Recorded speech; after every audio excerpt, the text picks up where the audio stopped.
मैं नीरज शर्मा वेलकम करता हूं हमारे इस वंडरफुल ट्रेनिंग सेशन के अंदर जिसका नाम है स्टैटिक। क्या हुआ, कुछ ज़्यादा एक्साइटमेंट के साथ बोल दिया? चलो अब बोल ही दिया तो देख लेंगे। अच्छा, ये स्टैटिक जो है ऐसा लगता है कि काफ़ी डिफिकल्ट है, लेकिन एक्चुअल में है नहीं। हो सकता है आपका एक्सपीरियंस ऐसा रहा हो कि आपने स्टैटिक के बारे में बहुत कुछ पढ़ा लेकिन समझ में नहीं आया। कभी ना कभी क्वेश्चन गलत हो ही जाते हैं, कभी इंटरव्यू में और कभी वैसे अटेम्प्ट करने में। अगर ऐसा ही कुछ आपके साथ हो रहा है तो मैं आपको श्योरिटी दे सकता हूं कि जैसे ही आप ये सेशन फिनिश करेंगे तो आपका एक होल्ड होगा, आपकी एक पकड़ होगी स्टैटिक के ऊपर, और मैक्सिमम क्वेश्चन, वैसे तो मैं कहूंगा 100%, लेकिन फिर भी 1% थोड़ा सा कम लगा लेते हैं, मैक्सिमम क्वेश्चन के आप आंसर कर पाएंगे। चाहे वो इंटरव्यू हो, चाहे वो कोई एग्जाम हो, टेस्ट हो, एनीथिंग। ठीक है, लेकिन दोस्तों आगे बढ़ने से पहले ना एक कमिटमेंट चाहिए मुझे आपसे। अरे नहीं, वीडियो को लाइक करने की, चैनल को सब्सक्राइब करने की कमिटमेंट नहीं चाहिए, वो तो आपकी मर्जी है। मुझे जो कमिटमेंट चाहिए, मुझे चाहिए कि जब मैं ये सेशन ले रहा हूंगा और मैं आपको जो इंस्ट्रक्शन दूंगा वो आपने प्रॉपर तरीके से फॉलो करनी है। जैसे जब मैं कहूं कि वीडियो को पॉज करना है तो आपने वीडियो को पॉज करना है। जब मैं कहूं कि इसका आउटपुट बताओ तो आपने नोटबुक में आउटपुट लिखना है। ठीक है, अगर आप इस चीज के लिए रेडी हैं तो मैं स्टार्ट करता हूं। तो करें स्टार्ट, यस और नो? अरे नोटबुक तो उठा ही नहीं है आपने, वैसे ही कह रहे हो हाँ। अच्छा, उठा ली है क्या? चलो ठीक है, अगर नोटबुक है आपके पास तो आगे बढ़ते हैं। वैसे तो मुझे पता है उठाई तो है नहीं, लेकिन फिर भी यार कोई पेपर वगैरह ले लो जिसके ऊपर लिख लेना आप। ठीक है, तो अगर आप ऐसा करेंगे तो यकीन मानिए तो आपके लिए बहुत बेनिफिशियल ये सेशन होने वाला है। चलो फिर स्टार्ट करते हैं। देखो, स्टैटिक टॉपिक को समझने से पहले ना आपको ये चीजें जरूर पता होनी चाहिए। क्लास क्या होती है और ऑब्जेक्ट्स क्या होते हैं। अगर आपको ये नहीं पता तो फिर मैं यही कहूंगा कि अभी स्टैटिक छोड़ो, सबसे पहले ये देखो क्लास क्या होते हैं और ऑब्जेक्ट्स क्या होते हैं, वो भी सही तरीके से। वैसे मैंने इसके ऊपर एक वीडियो डाल रखी है, अगर आप वो देखना चाहते हैं तो वो भी देख सकते हैं, और कहीं और से पढ़ना चाहते हैं तो वहां से भी पढ़ सकते हैं। बट आपको ये टॉपिक क्लियर होना चाहिए, क्लास एंड ऑब्जेक्ट्स। ठीक है, और अगर ये क्लियर है तो आगे बढ़ते हैं। Most of my presentation always start with the question, and here is my first question, what is static in Java? बताइए, आप क्या जानते हैं स्टैटिक के बारे में? यही कि static is a keyword in Java. Static एक कीवर्ड है। कुछ को यह भी नहीं पता होगा कीवर्ड क्या होते हैं। अगर पता है तो बहुत अच्छी बात है, नहीं तो मैं बता देता हूं। कीवर्ड मतलब स्पेशल वर्ड जिसका कंपाइलर के लिए और जेवीएम के लिए स्पेशल मतलब होता है। तो जो स्टैटिक है ये भी एक ऐसा ही कीवर्ड है जिसका मतलब जेवीएम के लिए और कंपाइलर के लिए कुछ खास मतलब है। ठीक है, और आपने इसका यूज बहुत जगह देखा होगा। जैसे आपने देखा होगा स्टैटिक वेरिएबल भी होते हैं, आपने देखा होगा स्टैटिक मेथड भी होते हैं कई। और अगर आपने थोड़ा सा और आगे पढ़ा हुआ है, एडवांस लेवल पर भी थोड़ा कोड जावा पढ़ा हुआ है, तो आपको पता होगा कि स्टैटिक नेस्टेड क्लास भी होती हैं। क्लास के अंदर भी स्टैटिक वर्ड यूज हो सकता है, और इनिशियलाइजेशन ब्लॉक के साथ भी स्टैटिक कीवर्ड यूज हो सकता है। ये सारी चीजें आपको क्लियर होंगी कि स्टैटिक कब यूज करना चाहिए, कब यूज नहीं करना चाहिए। स्टैटिक यूज करेंगे तो उससे क्या होगा, नहीं करेंगे तो क्या होगा, इसका बिहेवियर क्या है। तो सबसे पहला कॉन्सेप्ट जो आपको याद रखना है स्टैटिक के बारे में, anything which is static will not go inside the object. यानी कोई भी चीज जो स्टैटिक है, कोई भी चीज, चाहे वेरिएबल है, मेथड है, क्लास है, what ever it is, anything which is static will not go inside the object. याद रहेगा? यस और नो? अगर याद रहेगा तो ठीक है, चेक कर लेते हैं। एक टेस्ट लेता हूं। आपने क्या करना है, मैं क्वेश्चन दूंगा, आपने वीडियो को पॉज करना है और उसका आंसर देने की कोशिश करनी है। यानी नोटबुक में गलती या सही जो भी लिखें, बट सोच करके लिखें जरूर कि आपके हिसाब से क्या आना चाहिए।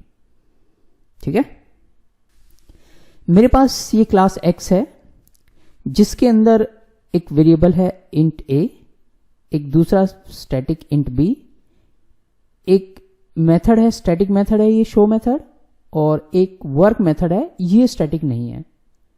ठीक है, और अगर मैंने यहां पर इसका ऑब्जेक्ट बनाया तो what will happen in memory with this statement. जब मैंने ये स्टेटमेंट लिखी तो इससे मेमोरी में क्या क्या होगा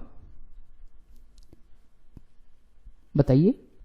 वीडियो को पॉज कीजिए और थोड़ी देर सोचिए, और अगर कोई डायग्राम बना सकते हैं तो बनाइए।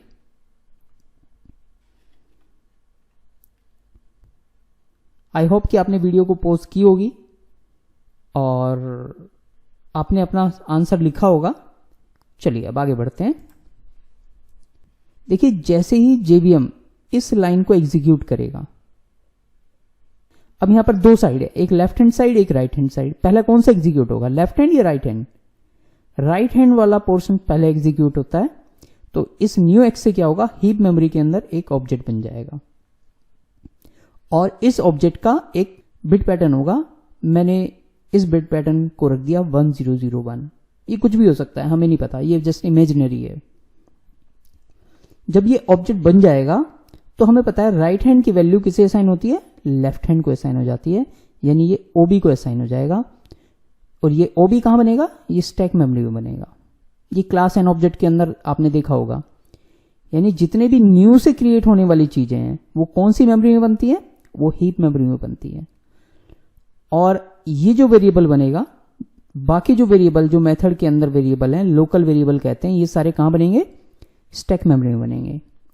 तो अब क्या होगा, ओबी के पास ये वाला बिट पैटर्न असाइन हो जाएगा और ओबी इसे रेफर कर रहा होगा। ठीक है, ऐसे वेरिएबल जो हीप मेमोरी में किसी ऑब्जेक्ट को रेफर करे उन्हें रेफरेंस वेरिएबल कहते हैं। तो ये ऑब्जेक्ट बनकर के तैयार हो गया। आप मुझे बताएंगे अब नेक्स्ट क्वेश्चन मेरा कि इस ऑब्जेक्ट के अंदर क्या क्या होगा। यस, अगर आपने क्लास एंड ऑब्जेक्ट्स किए हैं तो पता होगा आपको। बिल्कुल सही कहा आपने, जो जो चीज हम क्लास के अंदर डिफाइन करते हैं वो सारी चीज इस ऑब्जेक्ट के अंदर आती है। क्योंकि क्लास तो क्या है, क्लास तो जस्ट एक ब्लूप्रिंट है। ये अभी ये चीजें एग्जिस्ट करती नहीं है। ये कब एग्जिस्ट करेंगी, जब इसका ऑब्जेक्ट बन जाएगा, जब न्यू एक्स करोगे तब एक्चुअल में ये एग्जिस्टेंस में आएगा। तो आप मुझे बताना, क्या ऐसा कुछ कि हीप मेमोरी में जो ऑब्जेक्ट बनेगा उसमें एक ए होगा, एक बी होगा, एक शो मेथड होगा, एक वर्क मेथड होगा, ऐसा ही? यस और नो? अगर आप कहते हैं यस तो बता दूं रॉन्ग आंसर है। क्योंकि मैंने अभी अभी आपको एक स्टेटमेंट बताई थी। क्या बताई थी, anything which is static will not go inside the object. और मैंने कहा था ये याद रखना। अब आप देखो इसके अंदर, यानी जब ऑब्जेक्ट बना तो इस ऑब्जेक्ट के अंदर सब कुछ जाएगा, लेकिन जो स्टैटिक मेंबर है वो इसके अंदर नहीं जाएंगे। It means this is the wrong answer. ये सारी चीजें नहीं जाएंगी। तो क्या सीखने को मिला, पहली चीज, because anything which is static will not go inside the object. Then what will go inside the object, object के अंदर फिर क्या क्या जाएगा, तो जो बाकी बची हुई चीजें हैं स्टैटिक के अलावा, जैसे ए है, वर्क है, सिर्फ ये चीजें ऑब्जेक्ट के अंदर जाएंगी। क्लियर? अच्छा, ये क्वेश्चन रह गया कि भाई चलो ठीक है, जो नॉन स्टैटिक हैं वो तो ऑब्जेक्ट के अंदर चले जाएंगे। ये जो नॉन स्टैटिक है ना, इन्हें इंस्टांस मेंबर बोलते हैं। मेंबर मतलब मेथड और वेरिएबल दोनों, तो कंबाइंड रूप से मैं मेंबर बोल देता हूं। यानी जो इंस्टांस मेंबर है, जिनके आगे स्टैटिक नहीं लगा हुआ ना, वो इंस्टांस मेंबर है, वो ऑब्जेक्ट के अंदर जाते हैं। लेकिन ये स्टैटिक फिर कहां जाएंगे, स्टैटिक कहां जाते हैं? तो मैं आपको बता दूं, there is a third kind of memory जिसे हम कहते हैं स्टैटिक पूल। क्या कहते हैं? Static pool.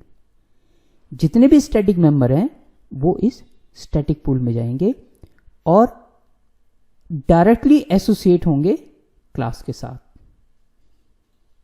किसके साथ एसोसिएट होंगे? डायरेक्टली क्लास के साथ। यानी अब देखो स्टैटिक मेंबर क्या क्या है, यहां पर एक बी है, एक शो मेथड है।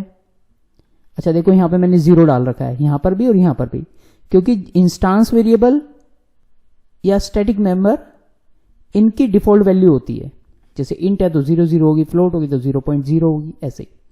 ठीक है, जो लोकल वेरिएबल होते हैं, जो मेथड के अंदर होते हैं, उनकी डिफॉल्ट वैल्यू नहीं होती, उन्हें तो देनी पड़ती है, तभी आप यूज कर पाओगे, वरना एरर देंगे। चलिए वापस आते हैं। तो यहां पर मैंने बी बनाया, उसकी value 0, A by default value 0 जो ऑब्जेक्ट के अंदर था, और ये किसके साथ एसोसिएट होंगे? ये जो स्टैटिक मेंबर है ये डायरेक्टली एसोसिएट होते हैं क्लास एक्स के साथ। ठीक है, अब मैं क्या चाहता हूं? मैं चाहता हूं ये जो ऑब्जेक्ट वाला ए है, इंस्टांस वाला ए, ऑब्जेक्ट को ही इंस्टांस कहते हैं, ये 0 की जगह अब मैं 3 स्टोर करना चाहता हूं। तो क्या कोड लिखूं बताइए?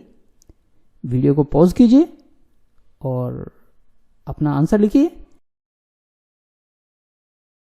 बिल्कुल सही, हमें ओबी के ए में 3 स्टोर कराना है, तो हम लिखेंगे ob.a = 3, यानी इस ob का जो a था ob.a = 3, ये स्टेटमेंट लिखेंगे, तो इससे ob के a में 3 चला जाएगा। ठीक है, अब बताइए कि अगर मुझे वर्क मेथड कॉल करना है तो यहां पे क्या लिखूं इस जगह पर? जैसे a में वैल्यू स्टोर कराई, इसी तरीके से आप वर्क मेथड कॉल कर सकते हैं ऑब्जेक्ट का। कैसे? क्योंकि इस ऑब्जेक्ट को रेफर करने वाला ob है, तो मैं लिखूंगा ob.work, इस तरीके से। ठीक है, आप लिखेंगे ob.work, तो ob जिस ऑब्जेक्ट को रेफर कर रहा है, यानी इस ऑब्जेक्ट को रेफर कर रहा है, तो इसका वर्क मेथड कॉल कर देगा। Is it clear? I hope this is clear. अब स्टैटिक के बारे में आते हैं कि मुझे इस बी के अंदर जो स्टैटिक मेंबर है 5 स्टोर कराना है। अब क्या करें? अब सोचिए कि इस बी में वैल्यू स्टोर करने के लिए क्या हमें वाकई में ही ऑब्जेक्ट की जरूरत है? क्योंकि जब ये ऑब्जेक्ट के अंदर जाता ही नहीं है, डायरेक्ट क्लास एक्स के साथ एसोसिएट है, तो इसका मतलब हम एक्स का यूज करके बी में वैल्यू स्टोर करा सकते हैं? यस और नो? और करानी भी चाहिए, क्योंकि स्टैटिक मेंबर ऑब्जेक्ट के अंदर नहीं जाते, तो इन्हें कॉल करने के लिए हमें ऑब्जेक्ट की जरूरत है भी नहीं। They directly associated with the class, so we can call them directly with the class name. इसलिए हम डायरेक्टली उन्हें क्लास नेम से कॉल कर सकते हैं। कैसे? हम सिंपल लिखेंगे x.b = 1, x के b में 1 चला जाए। अब देखो यहां पर ऑब्जेक्ट बनाने से पहले ही मैंने x.b लिख दिया। क्यों लिख दिया? क्योंकि ऑब्जेक्ट की जरूरत है ही नहीं। आप चाहे ऑब्जेक्ट बनाने के बाद लिखो या ऑब्जेक्ट बनाने से पहले लिखो, कोई फर्क नहीं पड़ेगा, क्योंकि जो स्टैटिक मेंबर है वो ऑब्जेक्ट के ऊपर किसी भी तरीके से डिपेंड नहीं है। तो x.b = 1, x.show कॉल करोगे तो शो कॉल हो जाएगा। इसके बाद आपने ऑब्जेक्ट बना दिया, ob के a में 3 स्टोर कर दिया, ob.work कॉल कर दिया, that's fine. Is it clear? Yes और नो? ठीक है, इस तरीके से हम स्टैटिक मेंबर को यूज कर सकते हैं। अच्छा, अगर ये क्लियर है तो जैसे आपको पता है, मैं चेक कर लेता हूं, तो आप मुझे इसका आउटपुट बताओ। यहां पे वीडियो को पॉज करनी है आपने, मेमोरी डायग्राम बनाना है। देखो अगर आपको स्टैटिक समझना है ना अच्छे से, तो मेमोरी डायग्राम की प्रैक्टिस करो। स्टार्टिंग में आपको करनी पड़ेगी, बाद में फिर जरूरत नहीं है आपको, बाद में तो वैसे ही बता दिया करोगे, पर कॉन्सेप्ट पे होल्ड लाने के लिए मेमोरी डायग्राम बनाना है। और वीडियो को पॉज करो यहां पर और इसका आंसर बताओ मुझे। अगर किसी लाइन पे आपको लगे एरर आ रही है, तो उस लाइन को कमेंट कर देना या उस लाइन को कट कर देना और उसके बाद आंसर बताना, ठीक है। नोटबुक पे लिखो फटाफट।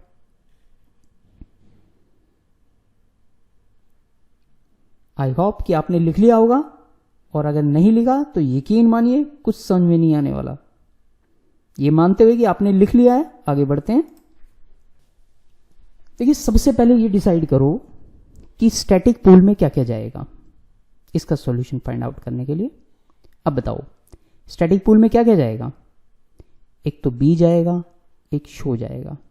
तो सबसे पहला काम हमें यही करना है, प्रोग्राम को एग्जीक्यूट करने से भी पहले यहां पर बी बना दिया और शो बना दिया स्टैटिक पूल के अंदर, एक्स इसे रेफर कर रहा है। अब हम मेन से एग्जीक्यूशन स्टार्ट करते हैं।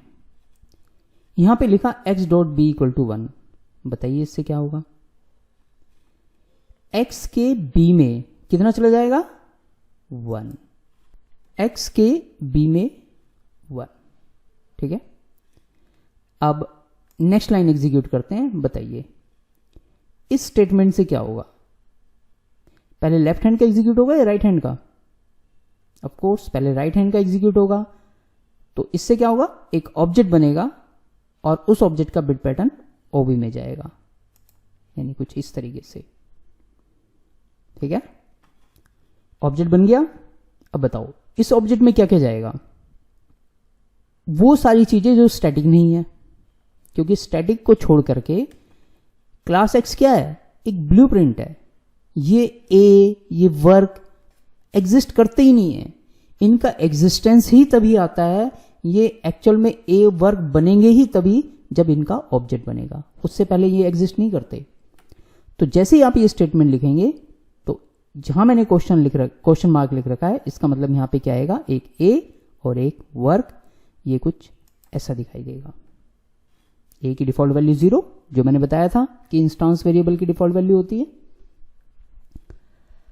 अब आगे चलते हैं।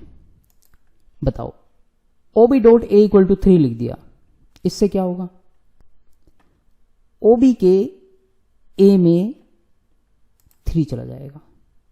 ये देखो ओबी डॉट ए 3 का मतलब है ओबी के ए में। कौन से वाले में, इस वाले ए में नहीं, क्योंकि ये तो है ही नहीं, ये तो क्लास है, ब्लूप्रिंट है, ये ए तो है ही नहीं। ए कहां है, जब आप ऑब्जेक्ट बना देते हो तो यहां पे बनता है ए, तो इस ए में जाएगा, उस ए में नहीं जाएगा, ठीक है। अब नेक्स्ट स्टेटमेंट बताओ इससे क्या होगा। क्योंकि क्लास तो एक ब्लूप्रिंट है, एक मैप है, उस मैप से जितनी चाहे चीजें बना लो। तो जैसे ही आप न्यू एक्स लिखोगे तो हीप मेमोरी के अंदर एक ऑब्जेक्ट और क्रिएट हो जाएगा, और ये क्योंकि नया ऑब्जेक्ट है तो इसका जो बिट पैटर्न होगा इसके बिट पैटर्न से डिफरेंट होगा, ठीक है। और ये किसके पास चला जाएगा, ये OB1 के पास। अब बताओ इसमें क्या क्या जाएगा। क्योंकि क्लास तो बस ब्लूप्रिंट का काम कर रही है, एक्चुअल में ए कहां आएगा, यहां पर आएगा। जैसे आप एक ही मैप से जितनी चाहे उतनी बिल्डिंग बना सकते हैं, कार बना सकते हैं, लेकिन हर एक कार अलग अलग होती है, ऐसे ही इस ब्लूप्रिंट से आप जितने चाहे ऑब्जेक्ट बना सकते हैं और हर एक ऑब्जेक्ट अलग अलग होगा। यानी इस ऑब्जेक्ट के पास भी अपना ए होगा, अपना वर्क होगा, वर्क मेथड, ठीक है। तो यानी इसके पास भी एक ए होगा, इसमें डिफॉल्ट वैल्यू 0 है, जबकि ऊपर वाले में हम 3 स्टोर कर चुके हैं। नेक्स्ट मैंने लिख दिया OB1 dot A equal to 5। बताइए इससे क्या होगा। ये ए में वैल्यू जाएगी 5, बट कौन से ए में, 2 ए हैं, OB1 वाले ए में जाएगी, यानी यहां पे चला जाएगा 5, ठीक है, इस तरीके से। अब इससे बताइए what will happen with this statement, x dot b equal to 2। B कहां है हमारा, और x से कॉल किया है, यानी x के b में यहां पर चला जाएगा 2, 1 हट जाएगा। अब क्या आ जाएगा, यहां पर 2 आ जाएगा। डन। अब प्रिंट कराते हैं। What's the output, x dot b कितना 2, OB का a कितना 3, OB1 डॉट a, OB1 के a में कितना 5, x डॉट बी कितना फिर से 2, right. OB1 dot work, OB1 का वर्क प्रिंट करेगा। X डॉट शो, X का शो मेथड शो प्रिंट करेगा। तो आउटपुट क्या आएगा? 2352 work show. Is it clear? Yes और नो? तो पहला कॉन्सेप्ट जो आपने सीखा वो क्या है? So always remember anything which is static will not go inside the object.